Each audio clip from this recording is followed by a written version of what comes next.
ನೀರವ್ ಮೋದಿ ಮಲ್ಯ ದೇಶ ಬಿಟ್ಟು ಹೋಗೋದಕ್ಕೆ ತನಿಖಾ ಸಂಸ್ಥೆಗಳೇ ಕಾರಣ. ತನಿಖಾ ಸಂಸ್ಥೆಗಳು ಇವರನ್ನು ಅರೆಸ್ಟ್ ಮಾಡುವಲ್ಲಿ ಬಂಧಿಸುವಲ್ಲಿ ವಿಫಲವಾಗಿದ್ದಕ್ಕೇನೆ ದೇಶ ಬಿಟ್ಟು ಆರಾಮಾಗಿ ಹೋದರವರು. ಇಡಿ ವಿರುದ್ಧವಾಗಿ ಗರಂ ಆಗಿದ್ದಾರೆ ಮುಂಬೈನ ವಿಶೇಷ ನ್ಯಾಯಾಲಯ. ಉದ್ಯಮಿಯೊಬ್ಬರ ಅರ್ಜಿ ವಿಚಾರಣೆಯಲ್ಲಿ ನ್ಯಾಯಾಲಯ ಗರಂ ಆಗಿದೆ. ಇಲ್ಲಿ ವಿದೇಶಕ್ಕೆ ಪ್ರಯಾಣ ಮಾಡೋದಕ್ಕೆ ಅನುಮತಿ ಕೊಡುವಂತೆ ಅರ್ಜಿಯನ್ನು ಆರೋಪಿ ಸಲ್ಲಿಸಿದರು. ಆರೋಪಿ ಅರ್ಜಿಗೆ ಇಡಿ ಜಾರಿ ನಿರ್ದೇಶನಾಲಯದ ಪರ ವಕೀಲ ಸುನಿಲ್ ಆಕ್ಷೇಪಣೆ ಸಲ್ಲಿಸಿದರು. ಇಡಿ ಆಕ್ಷೇಪಣೆ ವೇಳೆ ನ್ಯಾಯಾಧೀಶರಿಂದ ಮಧ್ಯಪ್ರವೇಶ ಆಗುತ್ತೆ.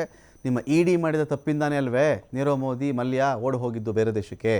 ತನಿಖಾ ಸಂಸ್ಥೆಗಳು ಎಡವಿದ್ದಕ್ಕೆ ಅವರು ಪಲಾಯನ ಆದರು, ಪರಾರಿಯಾದರು. ಇಡಿ ತಪ್ಪಿನಿಂದ ಇವತ್ತು ಅವರು ಆರ್ಥಿಕ ಅಪರಾಧಿಗಳಾಗಿದ್ದಾರೆ ಅಂತ ಕೋರ್ಟ್ ಹೇಳಿದೆ.